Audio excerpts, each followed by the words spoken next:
é invisível e dá para ignorar por um tempo, mas é impossível ignorar para sempre. A única forma da gente lidar com uma emoção, de fazer a emoção ir embora, é sentindo a emoção. Fardado ou não, todos nós enfrentamos batalhas internas.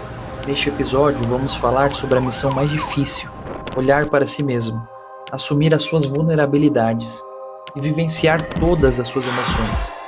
Recebemos a psicóloga clínica Fernanda Esteves, formada e mestra pela Universidade de Chicago, que volta ao Brasil trazendo evidências científicas atuais e técnicas fundamentais para fortalecer a sua saúde emocional. Como regular as emoções e desenvolver tolerância ao mal-estar, assim como treinamos o corpo na academia.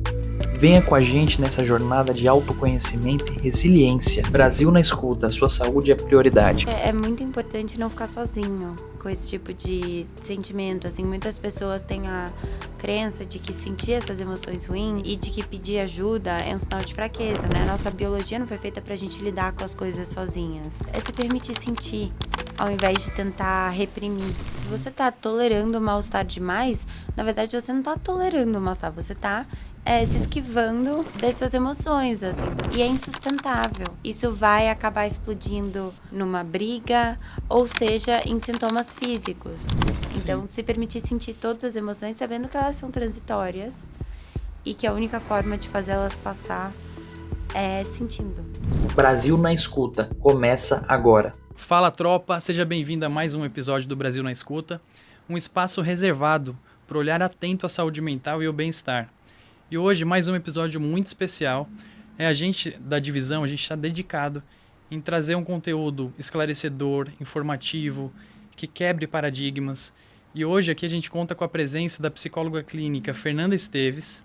Ela fez faculdade de psicologia em Atlanta e o mestrado na Universidade de Chicago, tudo nos Estados Unidos. Então, vai ser muito interessante. Seja bem-vinda, Fê. Obrigada. Eu tô super ansioso porque o tema acho que é muito atual. A gente vai falar sobre emoções, sobre tolerância ao mal-estar, né? Então, tô cheio de curiosidade aqui. E pra gente começar, Fê, tem como a gente medir, avaliar a saúde emocional?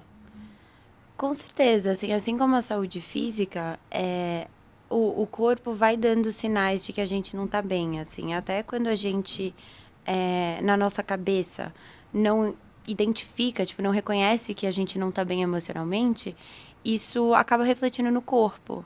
Então, é muito comum, eu acho que, assim, desde que eu comecei a atender, tipo, desde a época de estágio, assim, só a cada 3 meses parece que chega um paciente na clínica que veio encaminhado por um médico, trazendo queixas de sintomas físicos. Então, taquicardia, insônia, tensão muscular, bruxismo.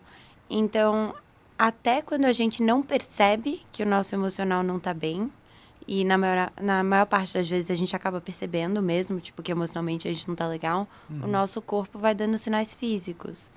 Interessante.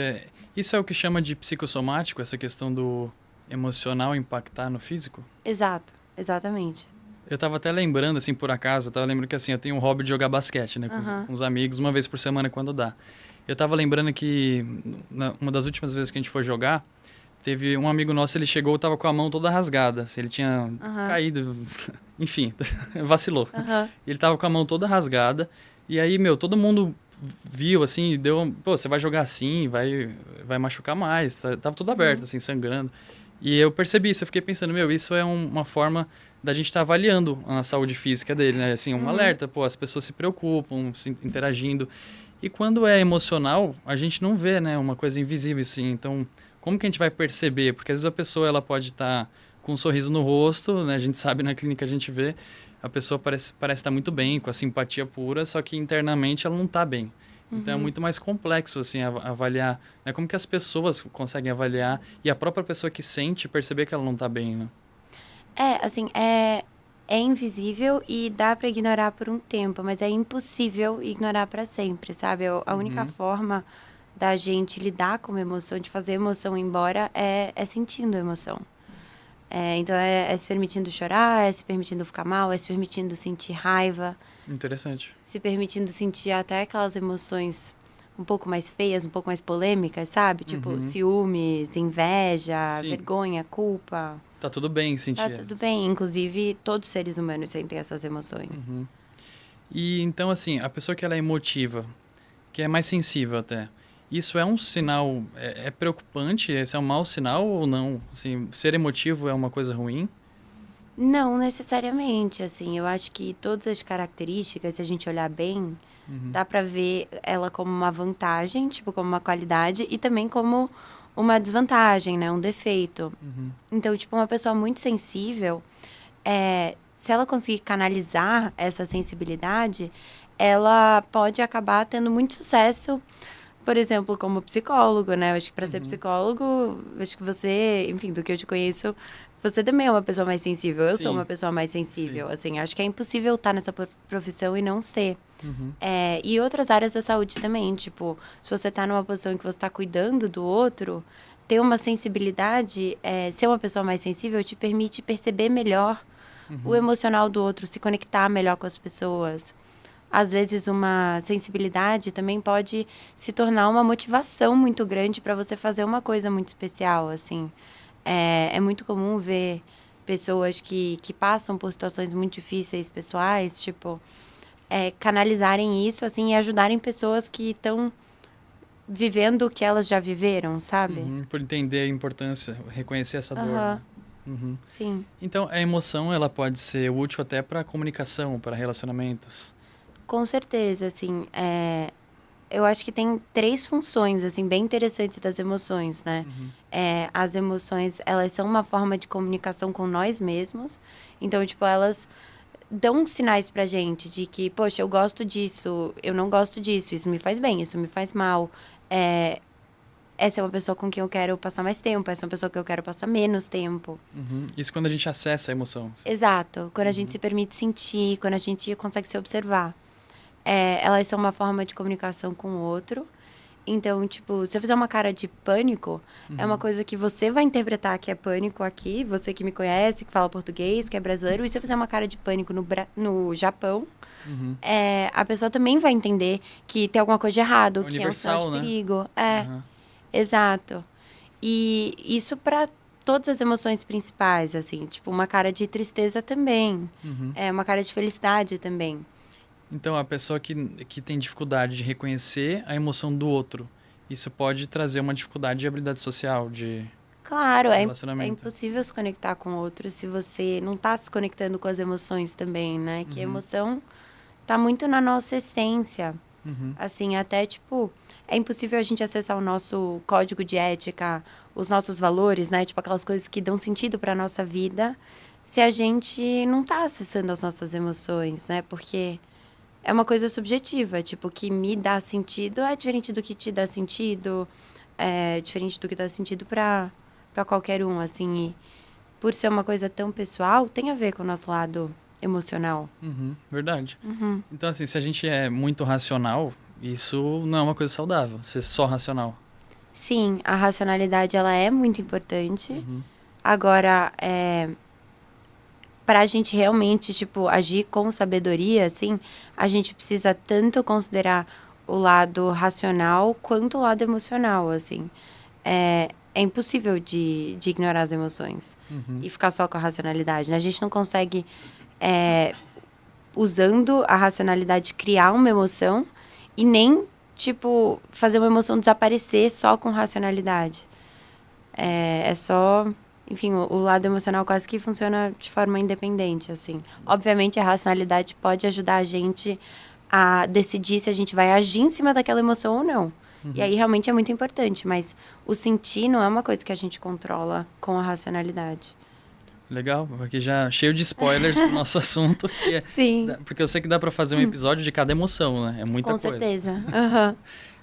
Sabe o que eu tava querendo saber? Qual que é a sua opinião sobre aquele conceito que a gente, assim, escuta muito, principalmente nas mídias digitais, aquela palavra, aquele conceito da inteligência emocional, né?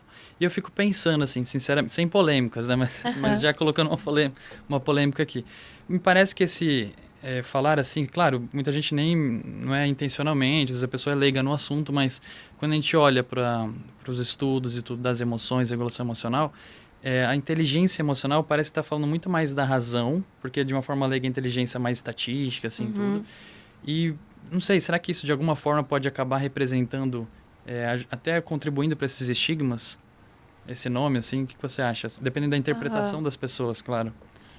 Eu tenho uma visão parecida com a sua, assim, tipo, pra mim, a palavra inteligência emocional remete a, tipo, raciocínio, assim, o pragmático, tipo, uma coisa controlável. E eu acho que inteligência emocional, pelo menos a minha experiência de formação como psicóloga, assim, nunca se usava a palavra inteligência emocional, a gente falava muito de regulação emocional. Parece uma coisa mais real, né? Exatamente, assim, porque, tipo, inteligência emocional me passa a ideia de que é uma coisa que você consegue raciocinar e fazer parar de existir, sabe? Sim, Assim, como tipo... assim, agora eu não vou ficar triste. Exato. Pronto. Tipo, não faz Inteligência sentido... emocional parece que representa isso, né? Exato, tipo, não faz sentido eu estar triste, já fiquei triste uma semana por conta desse assunto, já chorei 3 vezes, já fiz uma sessão de terapia, então agora pronto, tchau, tristeza, desligou. E não é assim, né? Sim. Tipo, não é um processo tão... que faz tanto sentido, não é uma coisa matemática, né? O que às vezes acaba sendo assim quando a gente se esquiva, né? Tipo assim, às vezes resolver é não resolver. Então, assim, não é que eu vou deixar de estar triste, é que eu não vou sentir a tristeza, então eu vou fazer outras coisas para me distrair e eu vou fazendo, compensando com outras coisas, como, por exemplo, qualquer distração, às vezes até mais patológica, assim, grandes estímulos, né? Álcool ou outras coisas assim, eu vou sempre me distraindo para não sentir aquela emoção, mas não quer dizer que eu tô tendo inteligência emocional, tô só me esquivando daquela emoção, tô desregulando a emoção ainda, né? Sim, exato. E, tipo, se você não sente a emoção imediatamente, tipo, isso só vai explodir lá na frente. Então, essas estratégias de esquiva, elas são super efetivas no curto prazo. Realmente, se você tá mal... Em alguns momentos pode fazer sentido. Exato, podem fazer sentido em alguns momentos. Mas, tipo, como a única forma de lidar com as emoções, não é uma coisa que dá pra levar adiante, sabe assim? A longo prazo, sim. Exatamente, exatamente. E no nosso dia a dia, tem várias coisas que nos causam mal-estar, né? Seja assim, tô sentindo que eu não tô dando conta de alguma coisa, ou seja o trânsito, principalmente para quem mora em São Paulo, ou situações do trabalho, ou conviver com alguém que a gente, não tem alguma coisa que não funciona, aquela convivência, é difícil, mas que a gente meio que precisa se adaptar a essas situações. Como saber o quanto é saudável a forma que a gente se relaciona com esse mal-estar? Assim, existe, não sei, a gente pode refletir sobre isso. Eu sei que às vezes não é uma resposta pronta. Mas como saber se esse mal-estar que a gente vivencia em alguns momentos da rotina, ele é saudável, ele até pode ser que seja até benéfico ou não? Ele pode estar trazendo algum prejuízo, assim? Uma pergunta que eu faço muito, muito para os meus pacientes, assim, em sessão, isso é um problema para você? Como que isso é um problema para você? O quanto que isso é um problema para você? O quanto você sofre com isso? Justamente para entender, assim, o tamanho do prejuízo, sabe? O quanto que, sei lá, ficar irritado com o trânsito é um problema. Todo mundo fica uma hora, assim. Sim. Que é inevitável, né? Exato, é inevitável, assim. Agora, isso é uma coisa que te incomoda todos os dias? 7 dias por semana? Quantos dias por semana isso te incomoda? Por quantas horas no dia você acha que mais ou menos você pensa nisso? Tentar realmente, tipo, observar o efeito que aquilo tá tendo na sua vida. Um sinal até de saúde física é o quanto a gente consegue, o quão rápido a gente consegue voltar pro nosso estado, tipo, normal, assim, o nosso estado base. Então, por exemplo, se você tá com uma lesão e aí você tá voltando ao esporte, daí o quão grande é o seu pico de dor e o quão rápido você volta pro nível base é uma medida de quão bem você tá. Então, sentir um pouco de dor é normal. Isso se aplica totalmente para as emoções também, assim. A desregulação emocional pode ser medida, tipo, com o quão grande é o sofrimento por conta daquilo e o quão rápido você volta pro normal. Então, pegando o exemplo do trânsito, Uhum. se você se irrita muito, tipo, você vai... Sei lá, tem vários níveis de raiva, né? Tipo, existe Sim. você ficar um pouco irritado, você ficar com... A geração atual fala com um pouco de bode, né? Um pouco de ranço. Existe você ficar com muita raiva, existe você ficar, tipo, com ira. Então, qual que é o tamanho da raiva que você sente no trânsito? Uhum. O que essa raiva te dá vontade de fazer e o que você realmente faz? A raiva é uma emoção que ela dá uma sensação agressiva em todo mundo, sabe? Mas você age em cima disso? Você consegue controlar a forma como você... O que você faz com essa raiva? E aí, quanto tempo demora... Sabe, você chegou em casa depois de pegar um trânsito intenso do trabalho para casa. E aí, quanto tempo demora para você esquecer a raiva que você sentiu nesse trajeto, sabe? Por exemplo, se eu chego em casa, assim, de um trânsito estressante, e aí por conta disso eu não vou treinar porque eu já tô sem energia, eu quero fazer qualquer outra coisa que não seja produtiva, que seja... Isso pode ser um sinal de que não tá fazendo tão bem, não passou esse mal-estar ficou. Pode ser que Exato. me atrapalhe até o sono, aí chega de noite eu não vou dormir bem, por exemplo. Essa é outra forma muito boa de medir, assim, a sua saúde emocional. Tipo, se as suas emoções estão te impedindo de fazer coisas que são importantes para você no seu dia a dia. Então, como você falou, o sono está te impedindo de treinar, se está te impedindo de se conectar ali com as pessoas da sua família, porque você está ainda com aquela raiva do trânsito. Uhum. E a gente falando disso, eu pensei aqui, os estigmas, que a gente sabe que tem muitos estigmas, né? Nesse assunto, inclusive, né? Sim. Tem muita gente que vai pensar que, pô, isso daí nada a ver, é só ele treinar que resolve. Né? Ainda que tenha tanta informação hoje em dia sobre tudo isso, né? Os estigmas, eles atrapalham a busca por ajuda? Você percebe isso na sua experiência clínica, assim, na sua clínica? Os estigmas, de alguma forma, atrapalhando a ajuda? Muito, assim, até hoje em dia tem muita gente que tem muita vergonha de fazer terapia. Uma fala que eu escuto muito é tipo, nossa, você deve me achar muito louco. No começo, assim, do trabalho. Não, e às vezes até uns pacientes, assim, que eu tenho de já há um tempo, sabe? Nossa, Fernanda, você deve me achar muito doida. Porque é tão enraizado essa ideia. E primeiro que, assim, eu acho que o termo louco é termo péssimo, porque não existe, né? Assim, o que é... Quem é normal? Exatamente.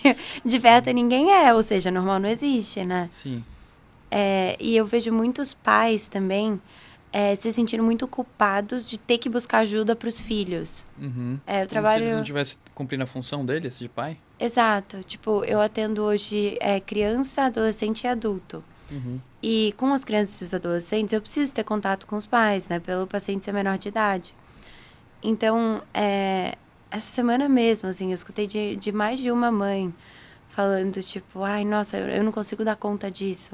Sabe, elas se sentem culpadas e os pais se sentem culpados também, né? De não estarem conseguindo resolver as questões emocionais dos filhos.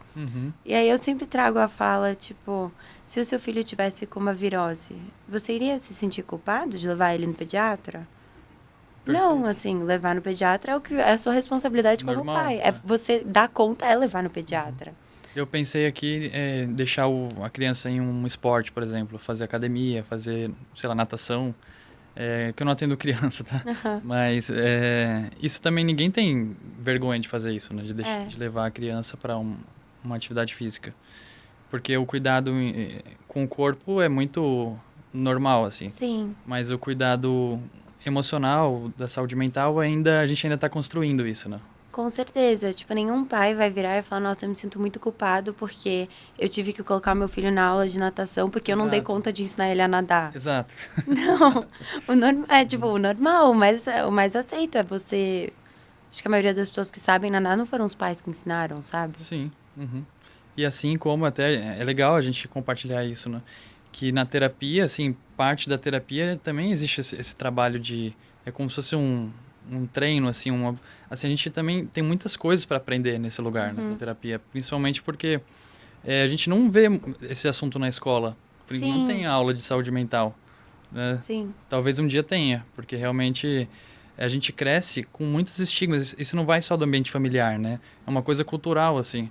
Eu ia até te perguntar como que é nos Estados Unidos, né? A gente vai chegar a falar sobre isso, mas já pode ser um spoiler. Nos Estados Unidos, você percebeu... Você ficou muitos anos lá, você fez faculdade, mestrado. Você percebe diferenças culturais na forma de lidar até com esse assunto? Nossa, eu percebo muitas diferenças culturais, assim. Agora, em termos de lidar com esse assunto, eu não acho que é tão diferente assim. Tipo, eu acho que tem muito estigma ainda, assim, na minha experiência, né? Obviamente, tipo, eu morei em 2 cidades lá, assim, eu interagi com um grupo, tipo, de pessoas que estavam muito imersas nesse mundo, sabe? Mas, não sei, assim, na Por minha exemplo, experiência... em emoções, você percebe... É porque emoção é uma coisa muito universal, né? Mas você chegou a perceber algum tipo de diferença entre as emoções que você mais via lá, pessoas com desregulações emocionais voltadas para alguma coisa? Por exemplo, aqui no Brasil, eu vejo muito nas pessoas que eu atendo, né? Eu vejo muito impacto do ambiente de trabalho. Duas coisas que se relacionam muito. As pessoas não dormem muito bem. Às vezes elas acham que elas dormem, mas a gente começa a perguntar e o sono está meio disfuncional. E o trabalho, às vezes uma relação não tão saudável com o trabalho, no sentido de faltar tempo, de ter muitas pressões, muito... Não sei se é uma cultura mais workaholic. Não que seja ruim ser workaholic, mas tudo que a gente... todos os extremos acabam desequilibrando outros, né? Principalmente quando é muito em um longo prazo, assim. Você percebe a mesma coisa nos Estados Unidos? Ou você teve alguma... Ou não? Eu percebo bem parecido, assim. Eu acho que, falando um pouco das diferenças culturais, assim, nos Estados Unidos, eu sinto que... E, de novo, assim, isso foi a minha experiência de Estados Unidos e a minha experiência de Brasil. Mas eu percebo muito que as pessoas lá são muito diretas, os americanos, assim. Tipo, por exemplo, para um americano é super razoável falar sobre salário. Tipo, eu ganho tanto por mês. Quanto que você ganha? Assim, já no Brasil já começa falando isso. Exato, e, tipo, já no Brasil é um super tabu, assim. Sim. E aí, ao mesmo tempo, assim, eles são mega diretos e muito, tipo, racionais, assim, com algumas coisas. E, ao mesmo tempo, eles têm uma dificuldade de se conectar, parece. Ou não, eu vejo como uma dificuldade, porque eu sou brasileira, né? Claro. Mas, assim, uma forma de se conectar diferente, talvez. É uma diferença, assim. Parece que a gente, assim, no Brasil a gente a gente abraça, a gente tem uma intimidade, um afeto mais sensível, assim. Eu lembro, quando eu voltei a morar no Brasil, assim, eu lembro que eu comecei a atender presencialmente. E eu lembro de ficar chocada que os pacientes vinham e me abraçavam no começo da sessão. Nos Estados Unidos isso era muito raro, assim, eram poucos os pacientes que me abraçavam, e a maioria dos que me abraçavam eram os imigrantes. Que é uma população com a qual eu trabalhei muito, assim. Sim. E já aqui no Brasil são todos. E eu nunca inicio, assim, tipo, o paciente pode me cumprimentar ou não, assim. Eu fico na minha, sabe? Deixo o paciente tomar a iniciativa. E isso é muito marcante, assim. Eu acho muito curioso isso, porque se a gente for parar pra pensar, a gente tá falando no nível país, né? Mas se a gente for reduzir e falar nível, sei lá, colégio, nível bairro, nível... Cada realidade tem os seus costumes, as suas normalidades, assim, né? A sua cultura. Então, quando a gente fala de habilidades sociais, da gente se relacionar bem com os outros, é importante que a gente conheça aquela cultura, né? O que é adequado em cada ambiente. Então, por exemplo, aqui no Brasil é muito adequado. A gente cumprimenta, dá um abraço, Sim. a gente mais assim...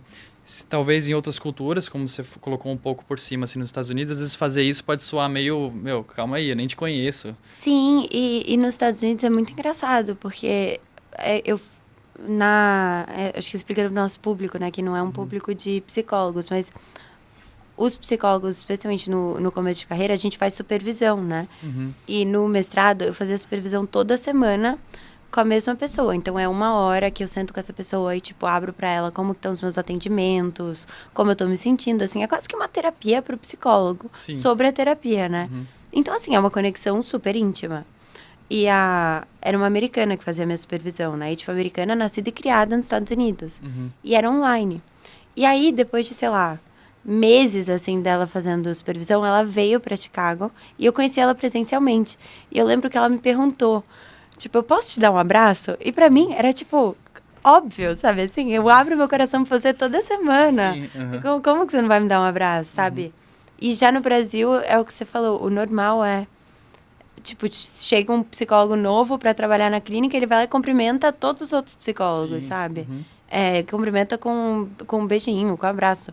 Assim, o mais frio é tipo um aperto de mão, e pelo menos a minha experiência é raro. Por isso que eu acho interessante que, assim, você fez a faculdade e o mestrado lá. Aham. Né? Só que você é brasileira. Então, Sim. eu acho que você, como brasileira, conhecendo nossa cultura, nossa realidade, tudo, adquirindo conhecimento lá, porque lá é muita coisa produzida realmente primeiro lá, né? Assim, Sim. faz parte, né? Só que você aprendendo lá e tendo a nossa cultura, talvez você aplique aqui melhor ainda do que um americano, por exemplo, fosse aplicar aqui. Eu tenho essa percepção, assim, de que esse lado da cultura, da nossa realidade, é muito importante a gente colocar esse filtro, né? Sim. Do conhecimento na prática, assim, tipo, unir teoria e prática, assim. Sim. Que é porque você fala que você meio que fez isso, né? Aham. Uhum. E as terapias americanas são muito estruturadas, né? Uhum. São bem rígidas e é uma coisa que, obviamente, dá para fazer no Brasil, né? O trabalho que a gente faz é um trabalho à base de evidências científicas que foi desenvolvido Claro. nos Estados Unidos. Uhum. Agora, é muito engraçado de ver, assim, tipo, essa coisa direta do americano, tipo, isso é muito é muito visível, até na forma como eles desenvolvem Prática. a prática da psicologia, assim. Uhum. E já no Brasil, a nossa cultura não tem um jeito tão rígido, assim. É uma coisa mais coletiva, assim, mais flexível. calorosa. Mais flexível e às vezes até fica esculhambado, né? Mas assim... Nem tudo é vantagem, né? Exato, exato. Sim. Mas é muito interessante de ver, assim, a rigidez das práticas americanas, tipo, como a cultura reflete isso, assim. Uhum. E como juntando essas duas coisas dá para realmente ter um trabalho bem legal, né? Uma prática. Como é que foi essa experiência, assim? Você fez a faculdade em um lugar e o mestrado em outro, né? Você pode compartilhar um pouco sobre isso? Como funciona a faculdade de psicologia nos Estados Unidos? Você se forma, é uma coisa geral também? E o mestrado se especializou em um assunto só? Se você puder contar um pouco, acho que é uma coisa curiosa. Aham. Eu posso contar, assim. Então, lá, você faz 4 anos de psicologia. Uhum. São 4, né? No Brasil são 5 anos. Uhum. E no Brasil, depois de 5 anos, você está apto para clinicar. Então, o estágio é junto com a faculdade aqui. Sim. Já lá, não, assim, são 4 anos e é mais quase que uma iniciação científica, assim. Uhum. É muita teoria e muita coisa voltada para a produção da ciência. E a faculdade onde eu estudei lá é uma faculdade muito forte em medicina. Então, tinha um olhar muito médico para a psicologia, da forma como foi ensinada para a gente. Tipo, eu lembro que a gente tinha que decorar muitas, tipo, parte de cérebro, muita coisa biológica também, assim. Que eu acho que é uma bagagem muito, muito legal, assim, Com sabe? certeza. Que me ajuda muito na prática hoje em dia. Uhum. Mas daí lá, se você quer se tornar um psicólogo clínico, você precisa fazer o mestrado. Como se fosse uma residência aqui da medicina, né? Exato. Daí, ou você faz 2 anos de mestrado, ou você faz doutorado todo.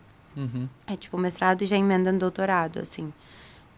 E aí, existem vários mestrados diferentes, assim. Que dá para você escolher dependendo do seu interesse. Então, eu fui para a área mais social.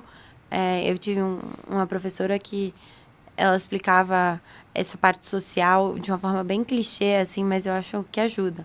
Tipo, você não vai olhar só pro peixe, você vai olhar para o aquário inteiro, para a lagoa inteira, para o mar inteiro, para o rio todo, assim. Então, essa era a parte social do mestrado, olhando pra Isso gente... social seria tipo a psicologia social, assim? Tipo, a psicologia social e também a assistência social. Entendi. Agora entendi. É mais uma pegada assistência social, eu acho, do que psicologia social. E aí, além desse viés social, no meu mestrado, você escolhia qual linha teórica você queria seguir. Então, você queria ir mais para psicanálise, ou mais para comportamental, mais para Entendi. sistêmica. E aí, o meu foco foi nas terapias contextuais comportamentais. A gente gosta. A gente gosta. Eu acho que seria muito legal você compartilhar um pouco sobre a terapias contextuais comportamentais, né? Que chama até de terceira onda. Isso. O que significa isso? Assim, o que é essa abordagem? É uma evolução da terapia comportamental? Ela implementa mais de uma visão? Você pode falar, assim, pensando em pessoas que não necessariamente são profissionais da saúde, né? Mas que possam conhecer essa prática também. Então, posso falar assim, então, as terapias comportamentais, elas começaram com o behaviorismo, que hoje em dia, assim, o que a gente mais vê de behaviorismo na prática é análise do comportamento, ABA, que olham muito para o comportamento enquanto ação, assim. E aí, na segunda onda comportamental, foi quando veio a terapia cognitiva comportamental, que trouxe um foco maior para o pensamento. Então, da interação entre pensamento, emoção e comportamento. E aí, já na terceira onda, a gente traz também um olhar para o pensamento e para os processos internos, tipo, não tanto para o conteúdo do pensamento, mas para a forma como a gente se relaciona com o pensamento. Então, a gente não... Na cognitiva comportamental, eu sinto que o foco é muito em mudar crenças, mudar o conteúdo do pensamento. Como a gente reage às coisas que nos acontecem, né? Exato.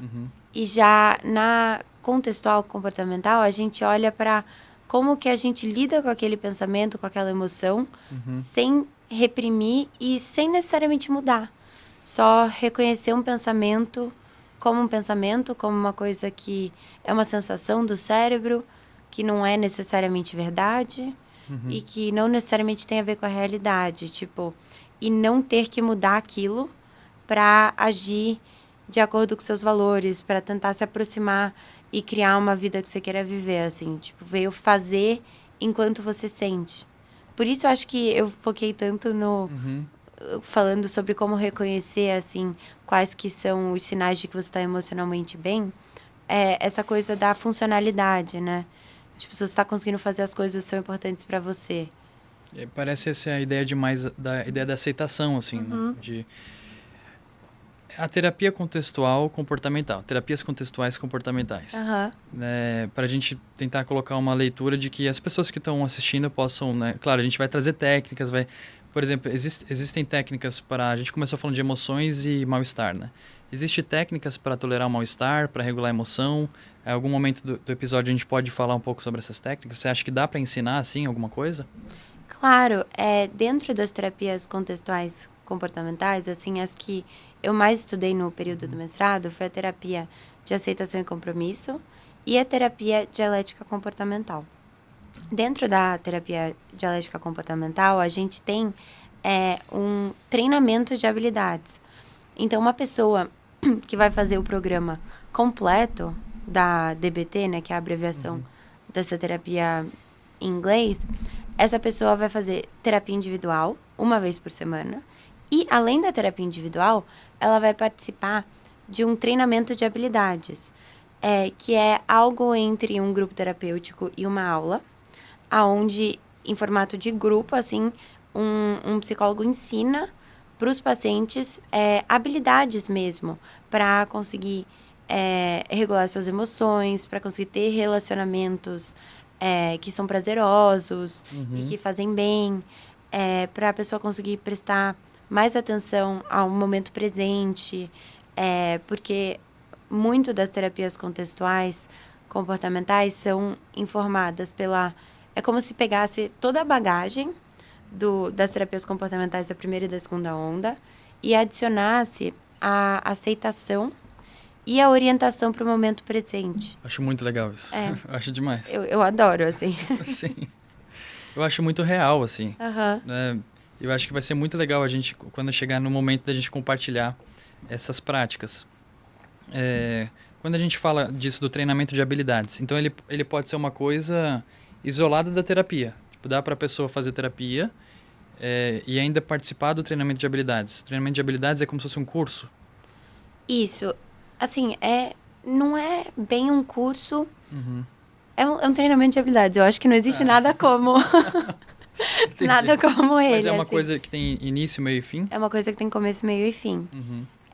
Em que o objetivo do fim é desenvolver habilidades emocionais. Isso. Tem 4 módulos no treinamento de habilidades.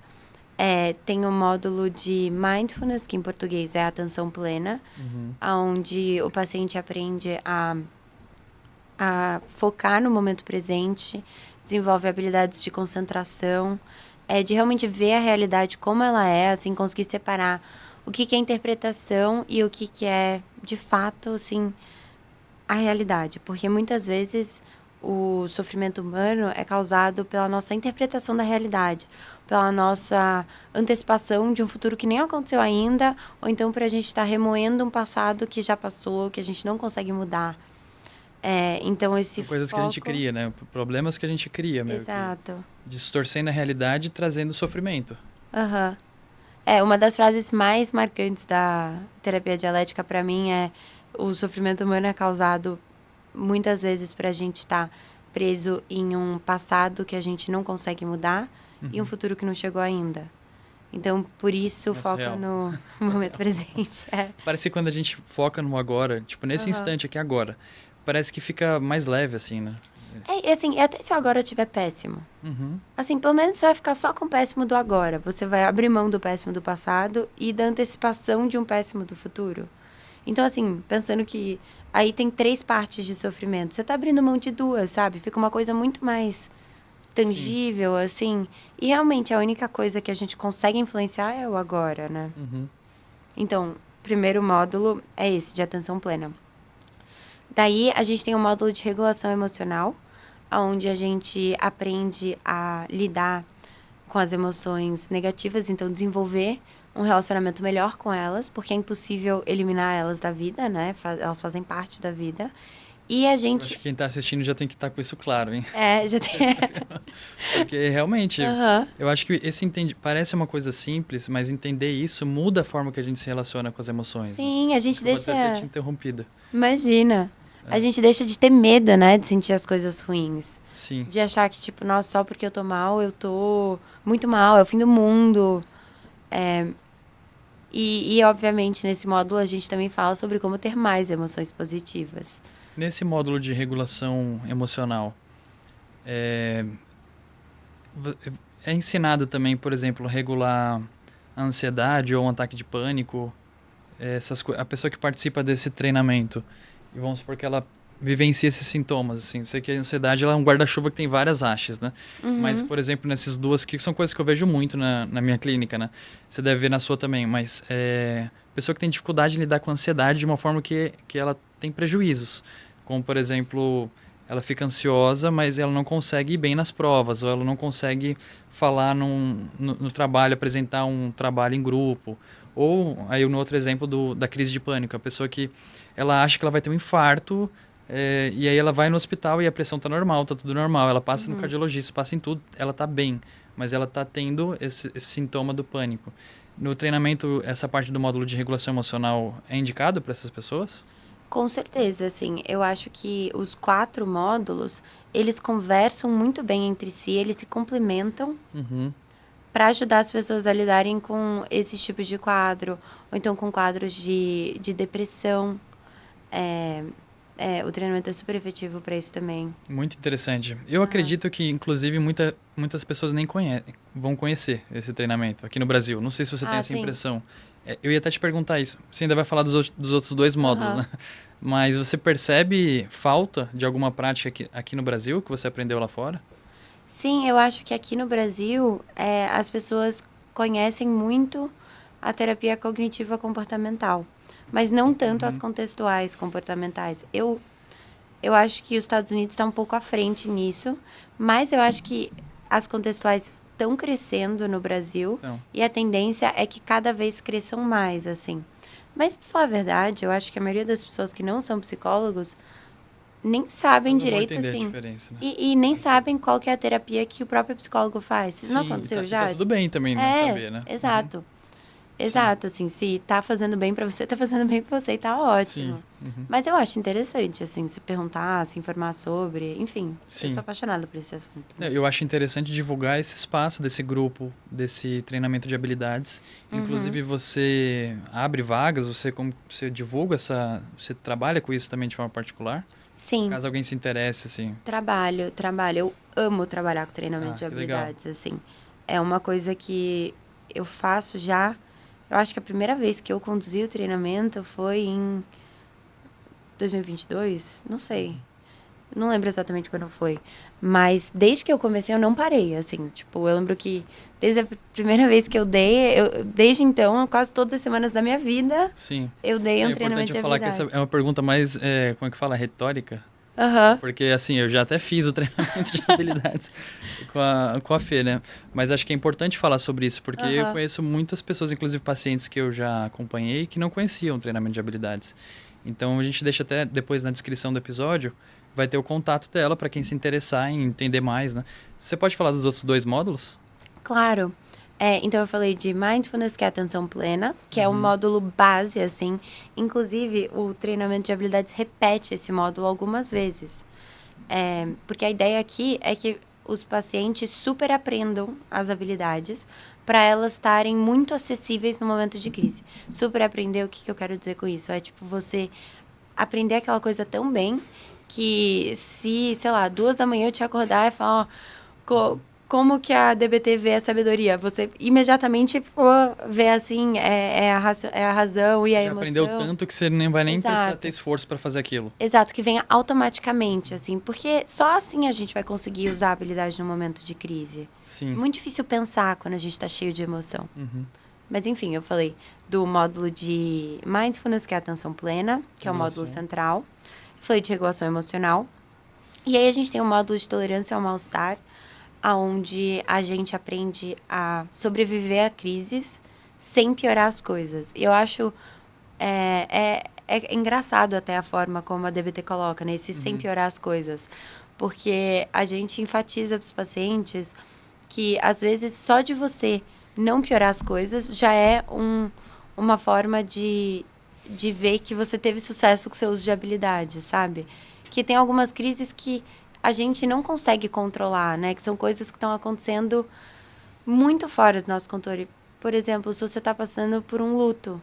Um luto, não tem como você resolver o luto. Você vai ter que só sobreviver àquilo. Sim. Sem piorar outras partes da sua vida, sabe? Sem deixar de fazer aquelas coisas que são importantes para você.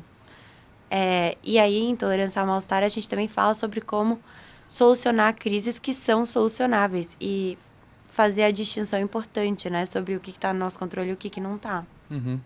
Sabe uma comparação que eu achei legal? Que parte do nosso público é militar também, né? A gente, quando vai fazer uma instrução militar, assim, qualquer exercício de treinamento militar, existem vários documentos que a gente se planeja para aquele exercício. Um deles é o plano de segurança, né? Onde a gente prevê tudo que pode acontecer em relação a riscos e incidentes e acidentes. E uma das coisas que, assim, que quando acontece um acidente, por exemplo, a gente até prevê isso, uma das primeiras medidas após um determinado acidente é tomar medidas que não elevam outros acidentes. Então, por exemplo, um acidente com uma viatura. A primeira medida vai ser resolver aquele conflito, sinalizar, por exemplo, para um outro veículo não atingir aquela viatura. Um exemplo bem por cima, né? Então, acho que você falou das emoções, é um pouco parecido, né? Essa questão do evitar novos problemas, né? Esse tolerar o mal-estar, eu fiquei pensando nisso, assim, de um sentido emocional.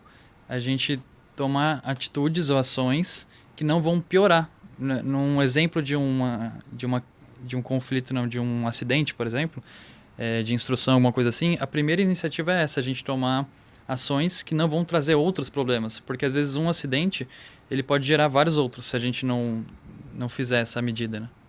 Então, acho que para emoções, não sei se você pegou essa, assim. Eu peguei, Pode ser um pouco parecido, sim. né? Sim, e legal você trazer essa comparação, tipo, usando uma coisa que é comum no mundo militar, né? Que é uma coisa que eu tenho zero propriedade para falar, assim, entendo zero do assunto. Então, legal você fazer essa tradução. Sim, e eu acho que esse é um assunto muito legal, assim, para qualquer um, porque independente de ser militar, civil, qualquer profissão, engenheiro, todo mundo vai vivenciar essas coisas, né? Todo mundo vai vivenciar esses problemas de dificuldade, lutos, todo mundo vai vivenciar o luto. Então, eu acho que o nosso assunto aqui ele é útil para todo mundo.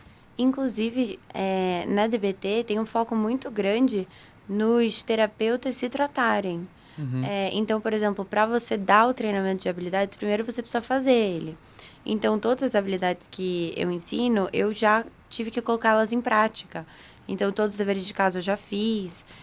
E para além da obrigação também, né, de tipo, do treinamento mesmo, do treinamento como profissional, são habilidades que eu uso no meu dia a dia para cuidar de mim, assim, eu acho que são extremamente úteis. Eu sempre falo para os pacientes que toda vez que eu dou um treinamento de habilidades, eu aprendo muito com a vivência que eles têm das habilidades, assim, traz reflexões para minha vida, assim.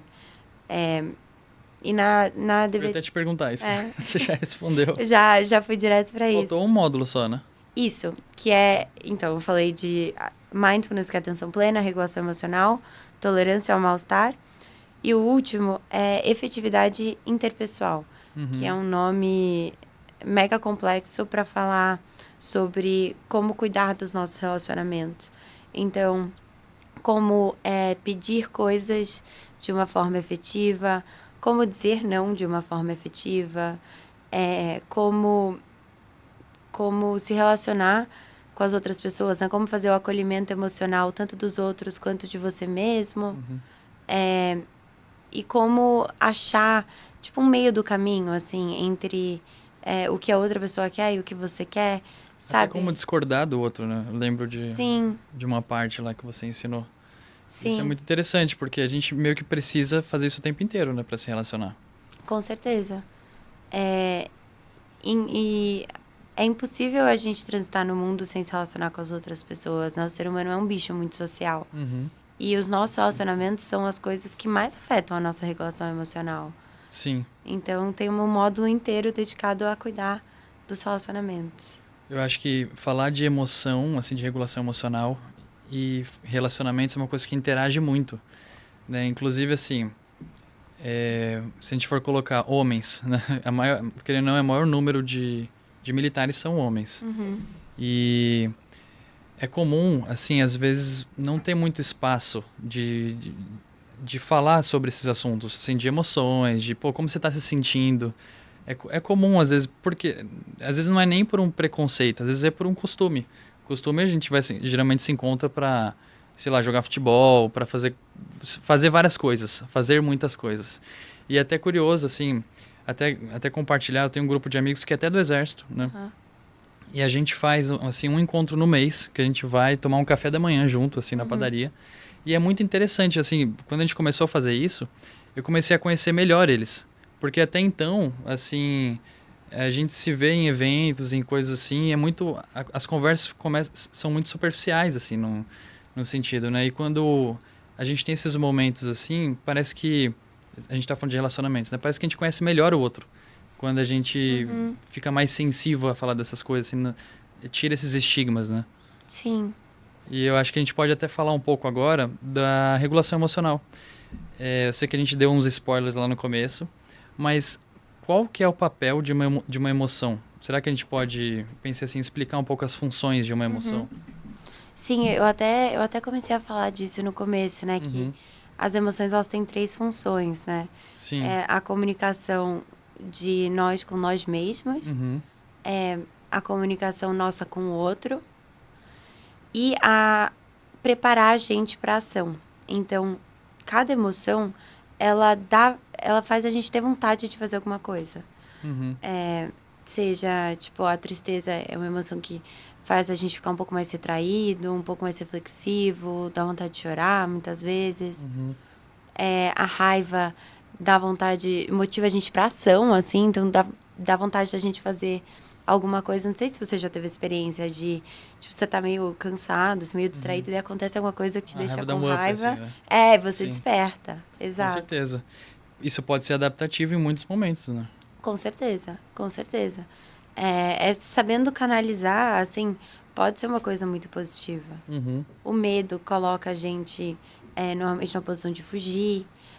A felicidade faz a gente se aproximar, a mensagem, tipo, eu quero mais disso. Como que eu faço para prolongar isso, para ter mais disso?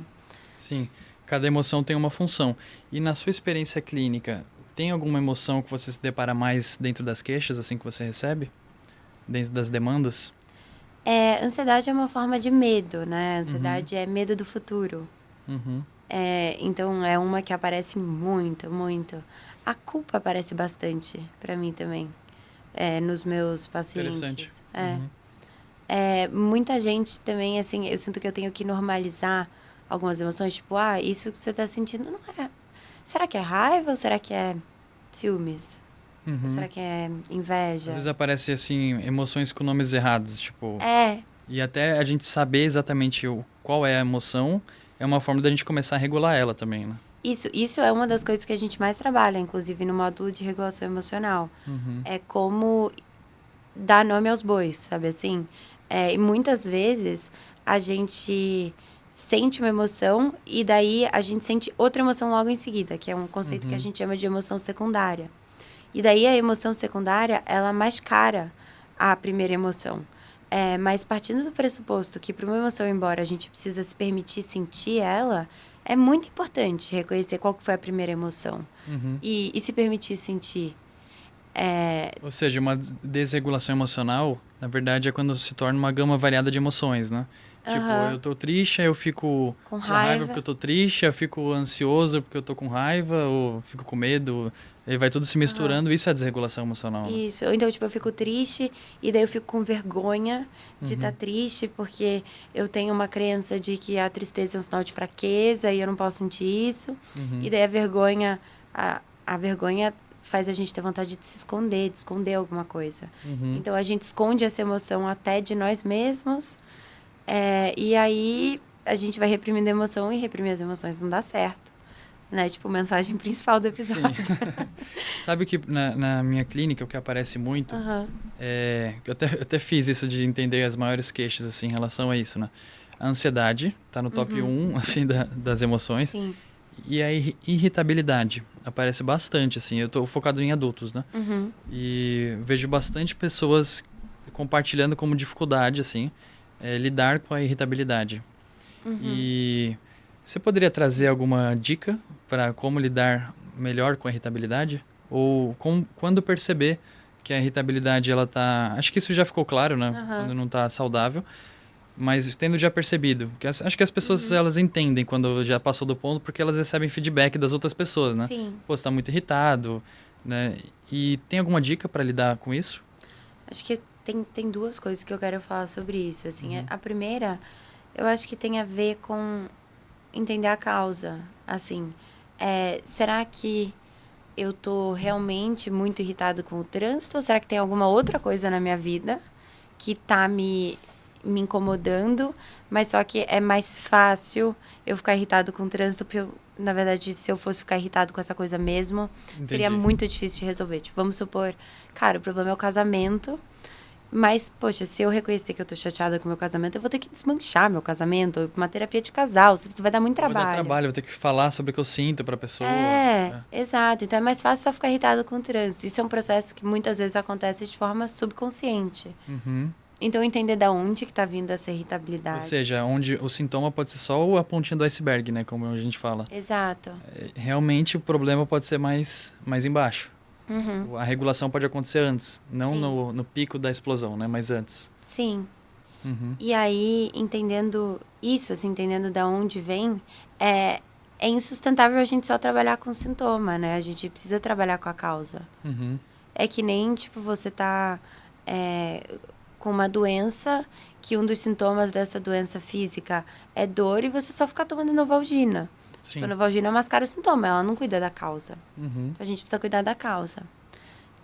E aí, então, primeiro, assim, eu trouxe aqui o remédio, né, da causa. E aí, para cuidar do sintoma... Primeiro, identificar a causa, né? Exato. Tentar fazer essa reflexão de assim, ter um momento para refletir sobre, peraí, eu tô muito irritado. Esse é para você que tá muito irritado. Todos nós ficamos muito irritados em algum momento, né? Mas para quem percebe que isso tem sido um problema mesmo. Então, parar para refletir em algum momento, assim. O que de fato está te deixando irritado, né? Será que esses motivos que você tem se irritado, seja no trabalho, na rotina, em casa, com qualquer pessoa, tem sido outra causa? Será que tem outra origem? Será que tem uma coisa que você tem tampado a cicatriz, mas não olhado para ela, né?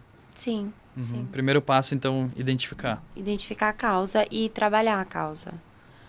E isso, num ambiente de terapia, muitas vezes é mais fácil de se fazer, porque quando você tá falando com um psicólogo, você tá falando com uma pessoa que tem um sigilo, então ela não vai falar para outras pessoas aquilo que você tá trazendo para ela.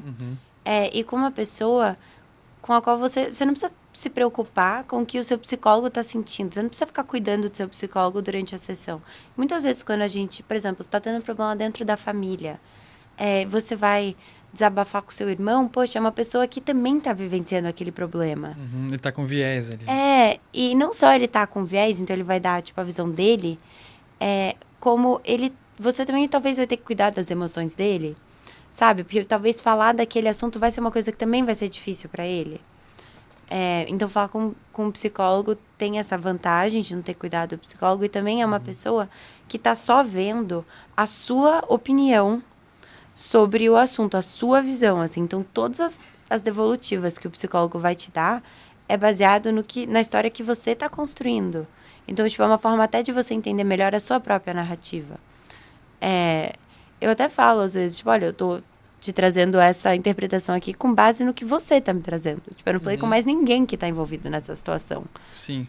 É legal isso, porque muita gente pode nunca nem ter feito terapia, né? A gente tá falando essas coisas, assim, pra mostrar um pouco do que se trabalha na terapia. Sim. Uma outra coisa que eu percebo é, assim, a questão da procrastinação.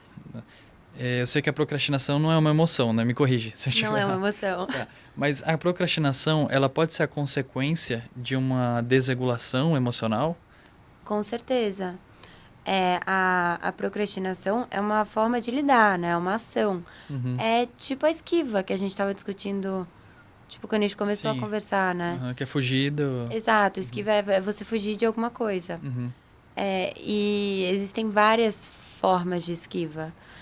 Algumas são, tipo, obviamente, não tão saudáveis, tipo, você se esquivar consumindo muito álcool, por exemplo. Mas tem algumas esquivas que aparentam ser mais saudáveis, tipo, você começar a trabalhar muito para não ter que lidar com alguma questão em casa, na vida pessoal.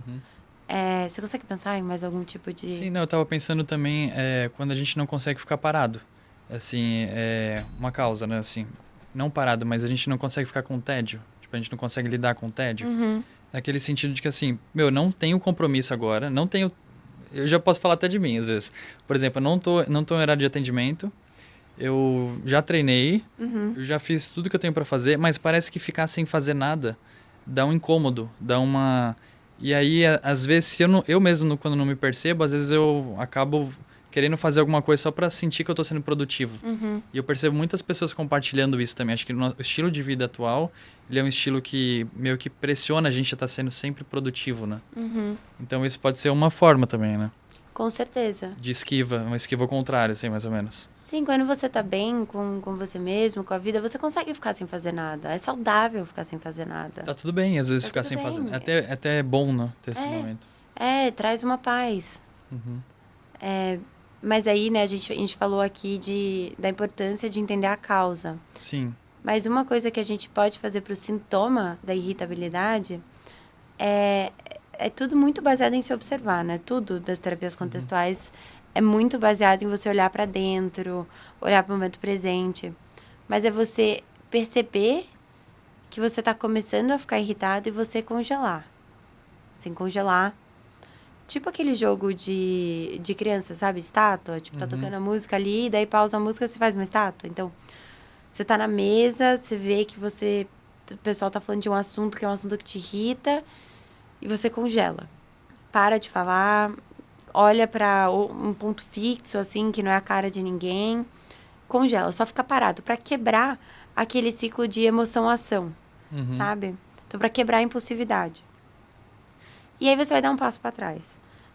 Isso pode ser um passo para trás literal, assim, tipo, se você está conversando com alguém em pé, você dá um passo para trás, só de colocar um pouquinho de espaço com a pessoa já vai te dar um certo alívio, assim. Pode ser um passo para trás mais extremo, tipo, você fala, eu vou... Só antes de a gente continuar conversando sobre isso, eu preciso pegar um copo d'água. Ou eu preciso ir no banheiro.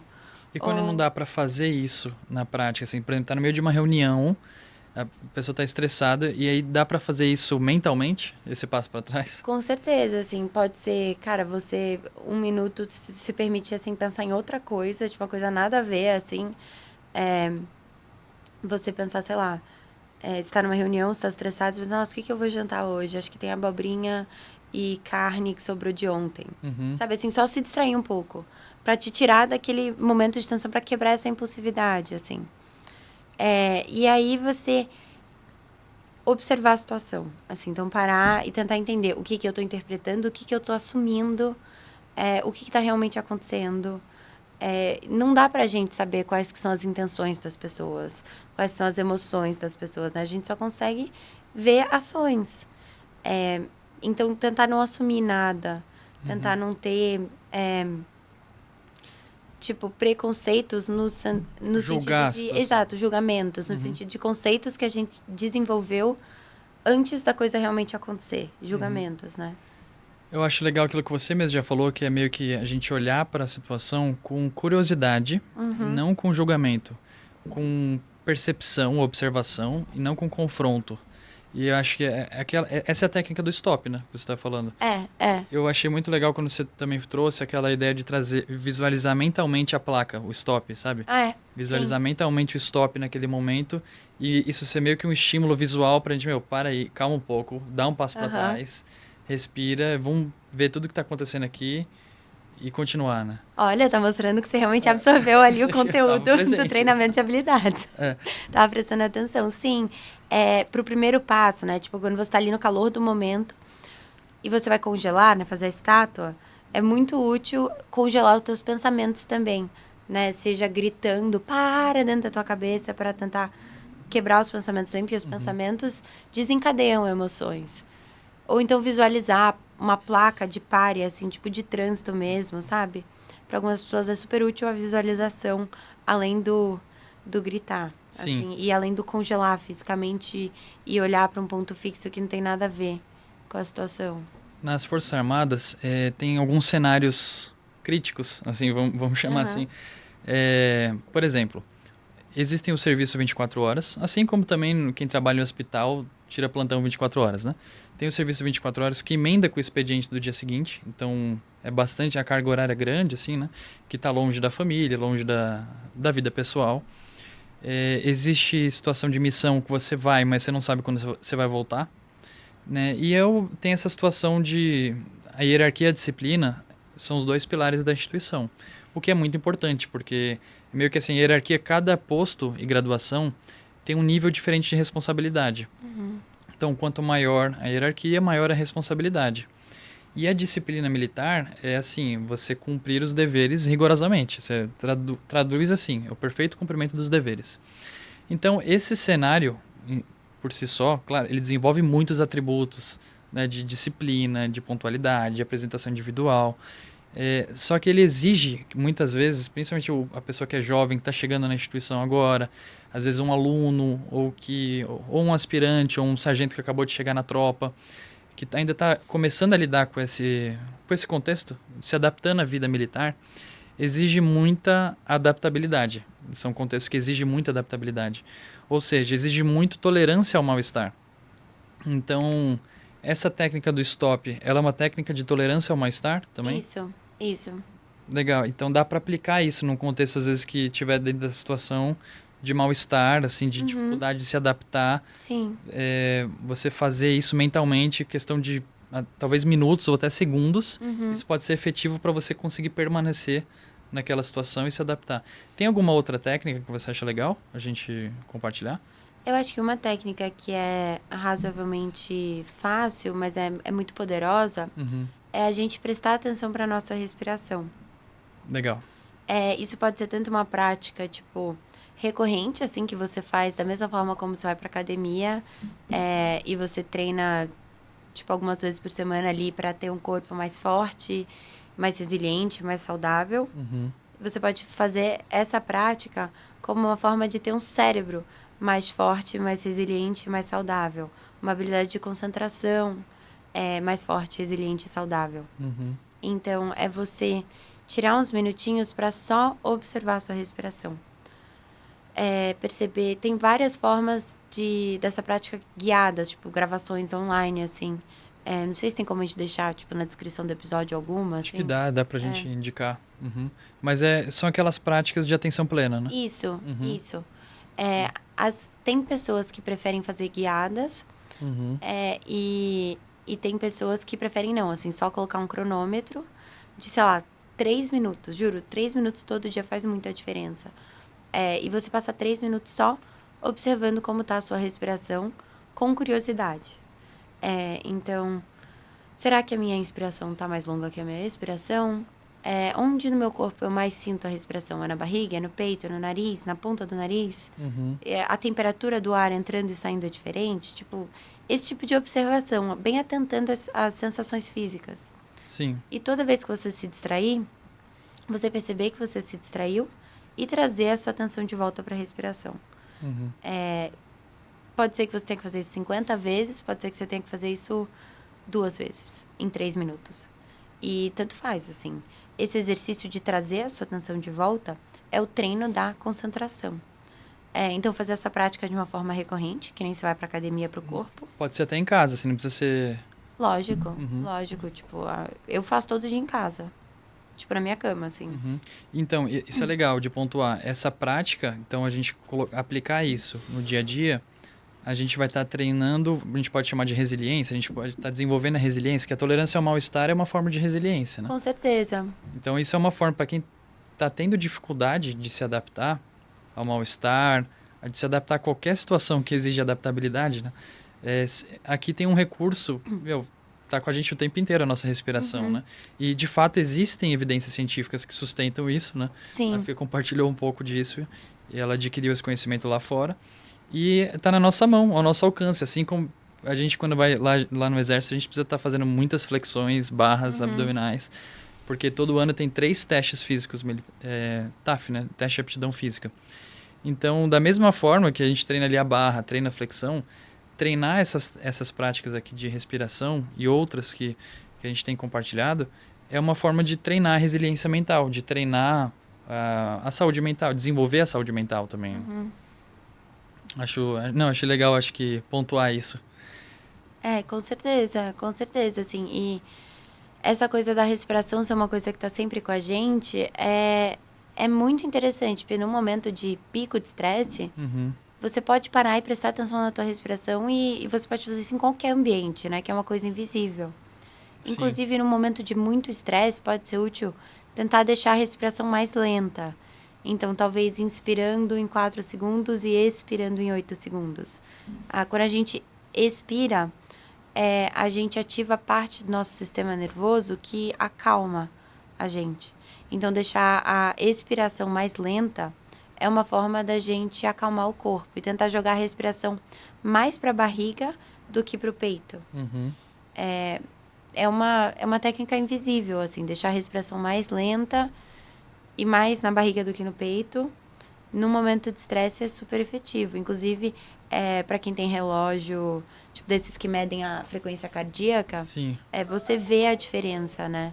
O relógio até apitou quando você falou de relógio. Ele ouviu aí.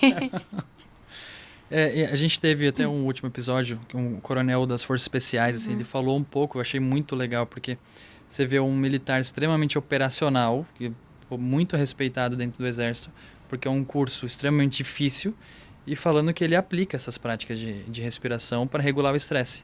Então, para quem tinha preconceito antes desse episódio, não pode ter mais. Sabe uma técnica que eu acho legal, Fê?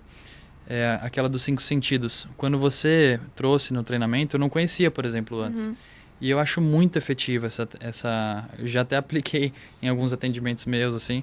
Aplico em mim mesmo também, às vezes. O que você acha de você mostrar, se quiser conduzir até essa técnica agora, assim, a gente pode falar assim, convidar quem estiver em casa, fazer junto com a gente. Você acha que faz sentido? Acho que faz super sentido. E, de novo, é uma técnica muito útil para um pico de estresse, assim.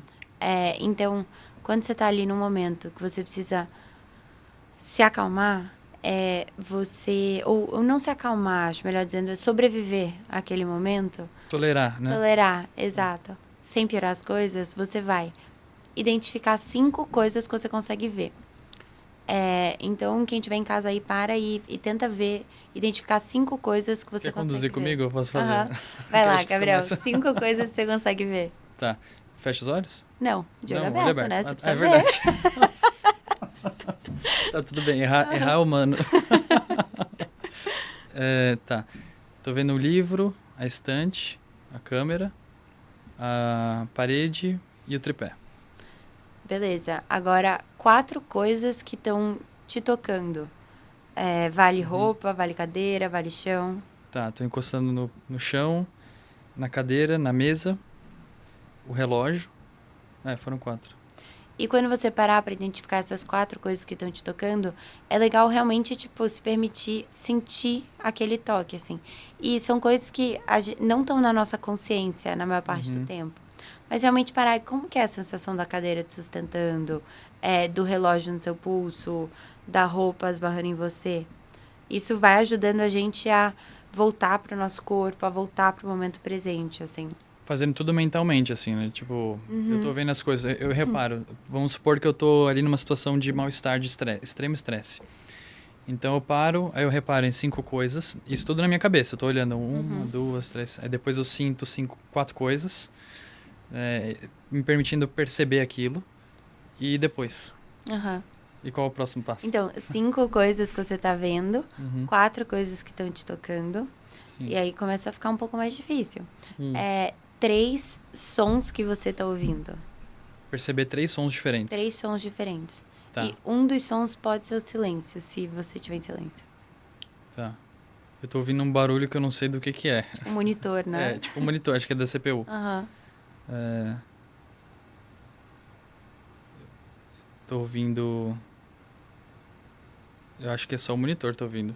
Não, Tá ouvindo tô mais ouvindo alguma coisa? trânsito. Tô ouvindo os carros lá embaixo. É verdade. Tô ouvindo sua própria voz. Tô ouvindo sua voz. Aham. E o silêncio. E só de parar, assim, se não tiver como identificar 3 sons, só de você parar e tentar e reparar que você tá num ambiente silencioso, isso já é super efetivo. Uhum. Daí o próximo é mais difícil ainda, que são 2 cheiros. E podem ser cheiros que estão em você, que estão no ambiente. Eu só tenho um pouco de dificuldade de sentir Verdade, cheiro. você falou outro dia. Não tem problema. Eu tô sentindo o cheiro do meu perfume. Tá sentindo o cheiro de roupa lavada? Acho que se eu chegar perto, sinto. Algum cheiro do ambiente? Tá bem limpa a sala, achei um cheiro bom, assim. Então, tipo, um cheiro de produto de limpeza, de leve, assim. Sim. E daí o último é uma coisa que você consegue sentir o gosto.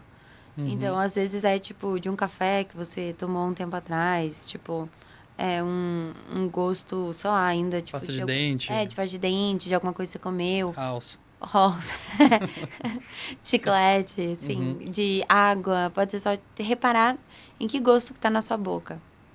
E, de novo, só o exercício de parar e reparar, até se você não consegue dar nome ao gosto, já é efetivo para você voltar pro seu corpo, se Eu acho acalmar. muito efetivo esse exercício. É muito, de né? verdade. Aham. E o que explica isso? Você consegue explicar assim? Não precisa ser técnico, pode ser para leigos, assim. É a orientação pro momento presente. Uhum. Porque muitas vezes a gente está estressado com o que vai acontecer depois, com o que pode acontecer, ou então a gente está remoendo alguma coisa, né? Quase tudo que eu falo tem a ver com isso, assim, com Sim. tipo, ficar no momento presente e com voltar para o nosso corpo, né? A gente vive hoje num mundo muito de tela, assim. A gente, às vezes, quando a gente está muito focado em alguma coisa, a gente nem percebe que a gente está com fome, que a gente está cansado. Então, essa é uma forma de voltar para o nosso corpo, de voltar para o momento presente. E aqui, eu acho que é legal destacar a importância da gente conhecer a si mesmo, né? Se conhecer, assim. Olhar para si, porque cada um vai ter a sua vulnerabilidade dentro disso, né? Por exemplo, tem gente que se estressa mais na fila de espera de um hospital. Tem gente que se estressa mais em uma outra situação. Então, a gente já saber em qual situação a gente vai estar exposto a isso e aplicar essa técnica dos 5 sentidos é muito, muito efetivo. Sim. Às vezes, até antes de dormir, para quem está com uma dificuldade...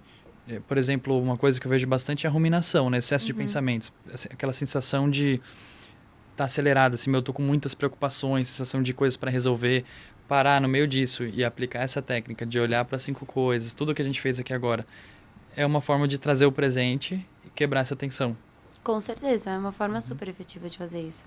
Demais. Uhum. Eu acho que tá muito legal. Tá até Aham. passando rápido o tempo, né? Aham. Sabe uma coisa que eu acho interessante, Fê, a gente falar? O militar tem muito essa questão de kit.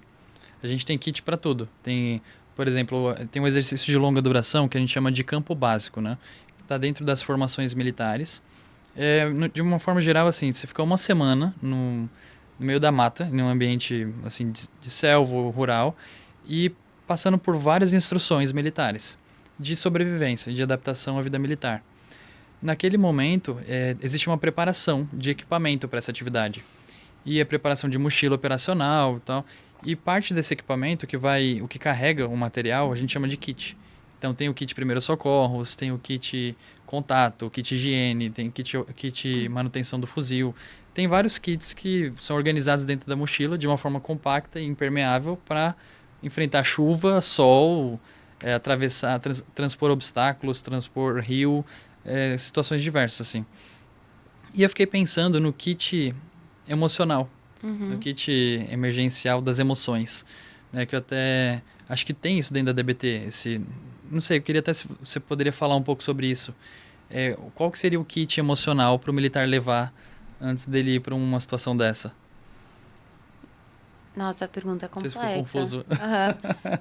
Eu acho que quando a gente fala de kit emocional, O kit emocional de emergência. fica um pouco mais abstrato, assim. Tipo, não tem um kit físico. Sim. Não, sim, digo mentalmente Tipo, mesmo.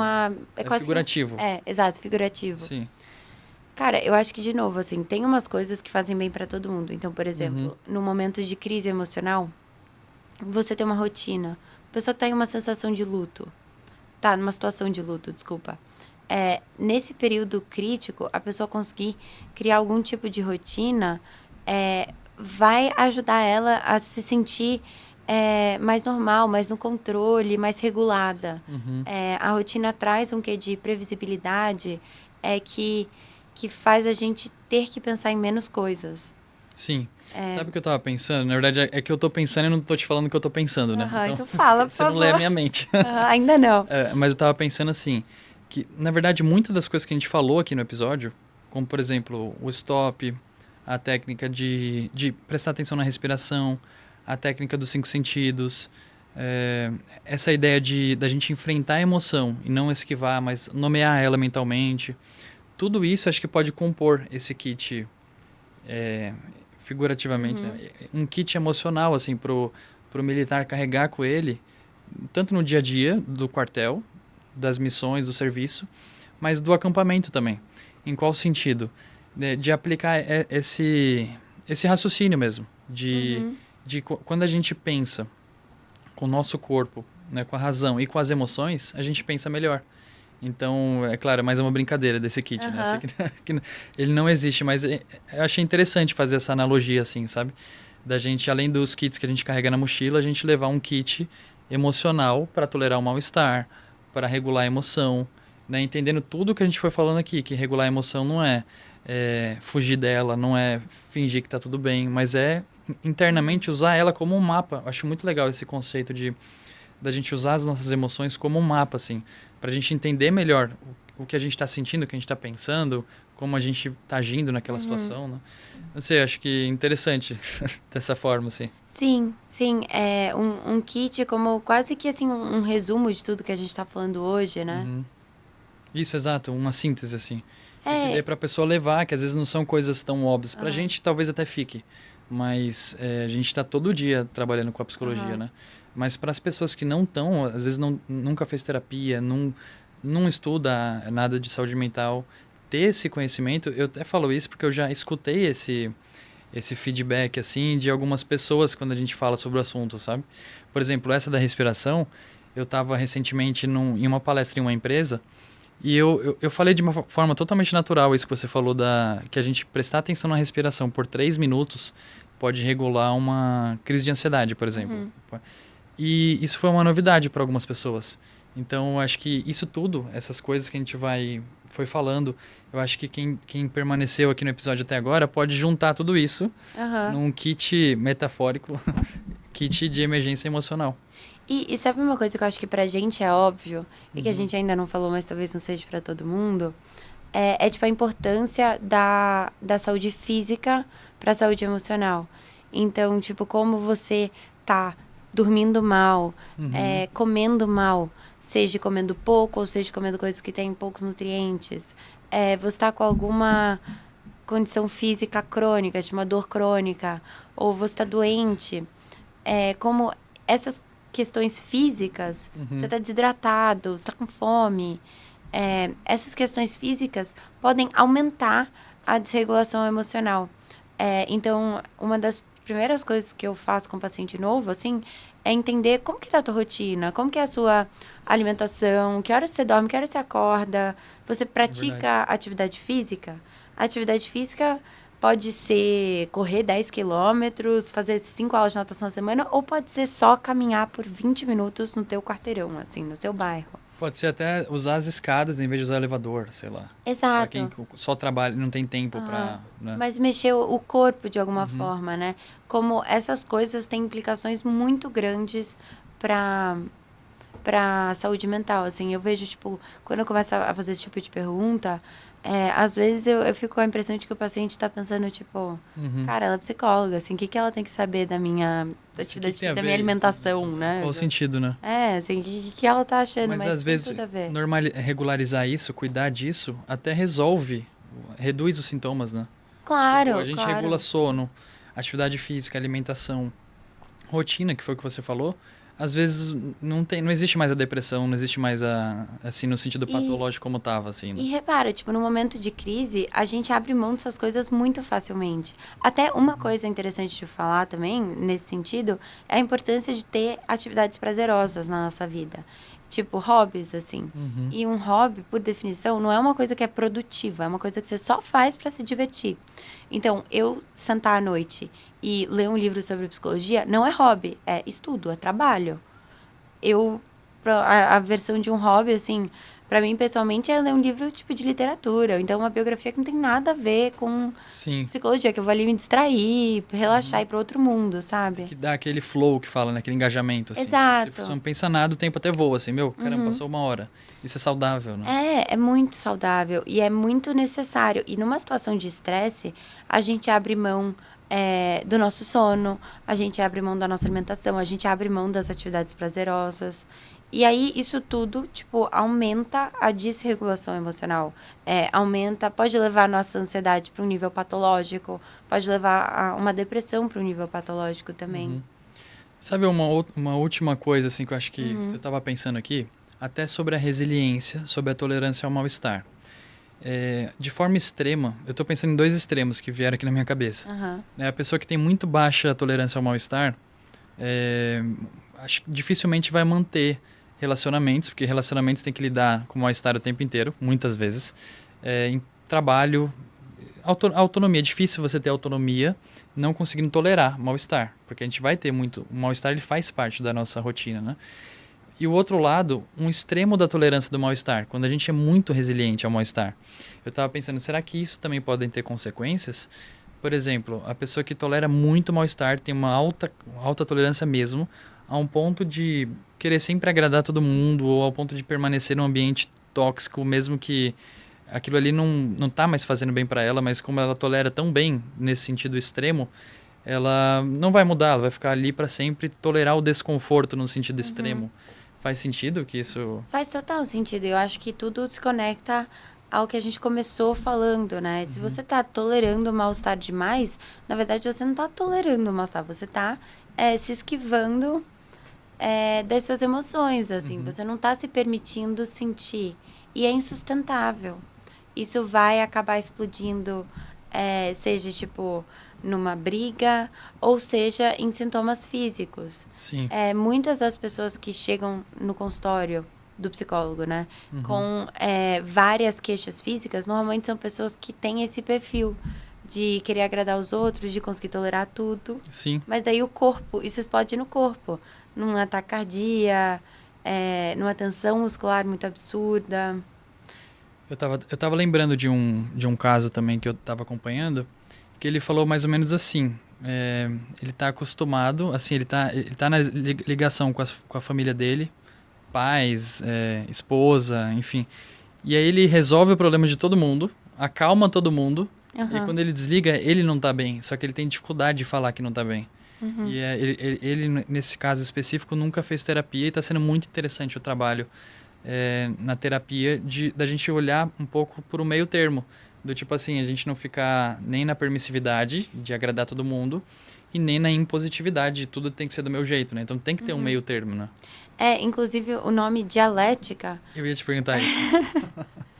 Acho que é muito legal explicar isso. O termo dialética, né, que dá o nome desse tipo de terapia, da qual o treinamento de habilidades faz parte, justamente significa a ideia de que dois opostos podem coexistir e podem os dois serem verdade.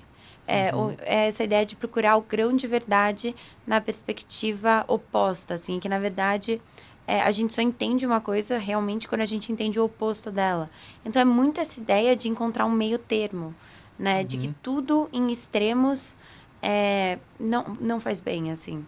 Então, Faz sempre muito que você sentido. está no extremo, você se questionar, sabe assim? E tem vezes que a gente está, por exemplo, num extremo de uma emoção desagradável, de pensamentos disfuncionais, e parece que só aquilo faz sentido naquela hora. O nosso sentimento altera a realidade ali. Por exemplo, estou me sentindo muito mal com alguma coisa. E parece que ali eu posso acabar super generalizando todas as outras. Tipo, nada tá bom, nossa, eu não estou dando conta de nada, porque eu não estou dando conta de uma coisa, como se eu não estivesse dando conta de nada. Mas isso que você está falando da ambivalência, na verdade, eu não estar dando conta de uma coisa não significa que eu não estou dando conta das outras, né? Uma coisa não exclui a outra, assim. Lembrar do oposto, assim. Com certeza. E, tipo, sempre que a gente tiver um pensamento desses mais gerais, assim, sempre que a gente faz uma generalização, se questionar um pouquinho, ou mais extremo, putz, será que é isso mesmo? Sabe, as terapias contextuais olham muito para a forma como a gente fala com nós mesmos, assim. E aí, unindo isso com a ideia da dialética, né? Sempre que você se vê em um extremo, parar e pensar... É isso mesmo? Eu não dou conta de nada? Será que não tem nada na minha vida da qual eu tô dando conta? Será que, na verdade, eu não estou dando conta disso? Não significa que eu não estou dando conta das outras coisas. Exatamente. Né? Uma coisa que, às vezes, eu faço, e, por exemplo, uma paciente que ela está numa situação de crise emocional, em que aquela crise está tão intensa, porque tem uma desregulação intensa da emoção, e ela esquece de muitas outras coisas que ela já construiu. E eu acho muito legal poder lembrar isso das outras sessões, coisas que eu sei que ela já construiu, eu sei que já deram certo. E naquele momento é interessante porque parece que a pessoa fica cega por um tempo.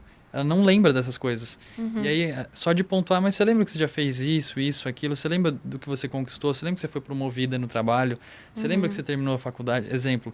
Aí naquele momento parece que abaixa a desregulação, isso de ficar cego, né? Você fica, nossa, mas é verdade. É isso que você falou da ambivalência, né? De se questionar quando você tá no extremo, né? Muito legal.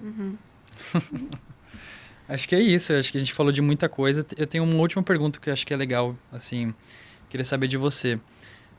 Uma mensagem para uma pessoa que pode estar sentindo que não está dando conta das coisas, está num extremo, uma extrema desesperança. Você poderia deixar alguma mensagem direcionada para esse tipo de situação? Uma pessoa que está triste no sentido de desesperança? Claro, eu acho que é muito importante não ficar sozinho com esse tipo de sentimento. Assim, muitas pessoas têm a crença de que sentir essas emoções ruins e de que pedir ajuda é um sinal de fraqueza, mas na verdade não é. O ser humano é um bicho social, assim. A gente não foi feito, né? A nossa biologia não foi feita pra gente lidar com as coisas sozinhas. Esse é o primeiro ponto, né? Tipo, de não lidar com isso sozinho. E seja ajuda psicológica, se for um caso em que isso seja necessário, ou, tipo, ajuda de outras pessoas de confiança mesmo, que não sejam psicólogos. E outra coisa é se permitir sentir, ao invés de tentar reprimir a emoção, ao invés de tentar ser forte o tempo inteiro, assim, saber que tem como você viver uma vida funcional, em que você faz as coisas que são importantes pra você, e ao mesmo tempo você se permite sentir as suas emoções ruins também. Se permite chorar quando sente vontade de chorar, sente raiva quando sente vontade de sentir raiva, ao invés de sentir de pensar, né, que sentir essas emoções é um sinal de fraqueza. Lembrar que é uma coisa temporária, né? A É, desesperança, enquanto é uma emoção, assim como todas, são temporárias. sim. E que o único jeito de fazer ela passar é sentindo. Não tem como. Não tem um caminho que não seja esse, sabe? Não tem como passar por cima, por baixo, pelo lado. É, tem que atravessar mesmo. Inclusive, acho que só pra gente fechar, porque eu acho que é legal falar sobre Aham. isso. Inclusive, a felicidade, ela é temporária, né? Sim. Existe uma... Chamam de positividade tóxica, felicidade tóxica. Existe... O que você acha disso? É justamente essa ideia de que pra a gente estar feliz significa a gente não sentir nunca nenhuma emoção ruim. Uhum. E não, assim, o ser humano sente todas as emoções. Todo mundo tem altos e baixos. E não é que você tenha um momento triste, um momento ruim, e daí nesse momento você não tem felicidade. Não, às vezes você tem, tipo, ilhazinhas de felicidade nesse período ruim. E aí, e muitas vezes a gente não se permite sentir, né? É, um exemplo muito bom disso, acho que ilustra isso bem, é quando uma pessoa tá de luto, tipo, perdeu alguém amado, e aí tá num almoço com amigos e a pessoa dá uma gargalhada pra alguém contar uma piada e a pessoa fica se sentindo culpada com É aquilo. uma realidade mesmo. É uma realidade. E não precisa, né? A vida é mais complexa do que isso, né? E de novo volta para essa ideia da dialética, né? De Uhum. que podem ter momentos bons nos momentos ruins. Da mesma forma como podem ter momentos ruins nos momentos bons, né? Às vezes, quando a gente tá num período em que a gente tá bem e acontece alguma coisa que faz a gente ficar chateado, a gente entra numa. Quase que fica meio numa profecia, né? De, nossa, aconteceu uma coisa ruim, então agora vai ficar tudo ruim, vai ter tudo errado. Ou naquele momento que aconteceu um monte de coisa boa, a gente pensa, meu, o que de errado vai acontecer? Porque tá acontecendo É, tanta coisa boa aqui que vai dar ruim, né? e tudo isso tem a ver também com a orientação para o momento presente, né? Vamos ficar só com agora e deixar ele ser como ele tá, sabendo que vai passar. Demais. Uhum. Você quer deixar uma mensagem final? A gente chama no exército de bizu. Bizu é Bizu. tipo uma dica de ouro, assim. Aham, Quando a gente vai a gente vai orientar alguém, a gente fala, ó, vou te dar um bizu. aham. Então, para quem ficou até o final, inclusive agradecer muito, assim, a presença. Uma coisa que deixa a gente muito entusiasmado em trazer esses episódios são os feedbacks que a gente recebe de algumas pessoas que comentam. Então, é muito legal o seu comentário no vídeo. Fica à vontade para entrar em contato também com a Fê. A gente vai deixar a rede social dela na descrição. Né? Entrar em contato comigo se quiser também tirar alguma dúvida, se quiser deixar alguma sugestão. Né? E agora, para você que ficou até o final, você vai receber aqui ó, um bizu da Fê, uma síntese, uma mensagem final do nosso episódio. Sim, não querendo ser repetitiva, mas talvez sendo, eu acho que a mensagem final é se permitir sentir, assim, não tem como fazer uma emoção passar, a não ser que você sinta ela. E para sentir uma emoção, você não precisa parar de ser funcional. Você consegue fazer os dois. Você consegue viver um luto e ainda assim ser mãe e pai de alguém, ainda assim ser amigo de alguém, ainda assim continuar dando conta do seu trabalho, ir na academia. Mas se permitir ficar triste quando você tem que ficar triste. E isso vale para todas as emoções. Então, se permitir sentir raiva quando está com raiva, se permitir sentir ciúmes, sentir inveja, vergonha, culpa. E felicidade também. Tem gente que não se permite. Sim. Então, se permitir sentir todas as emoções, sabendo que elas são transitórias e que a única forma de fazer elas passar é sentindo. Assim, não tem escapatória, assim. E se permitir sentir é, tipo, abrir espaço em você para a emoção existir e você fazer aquilo que você precisa fazer. É isso. E até pra gente ser a gente mesmo, né? É, Porque não sentir é uma forma da gente estar colocando filtros, máscaras, armaduras que só nos distanciam da gente também. claro, e quando a gente reprime uma coisa, a gente acaba reprimindo muitas coisas. Uhum.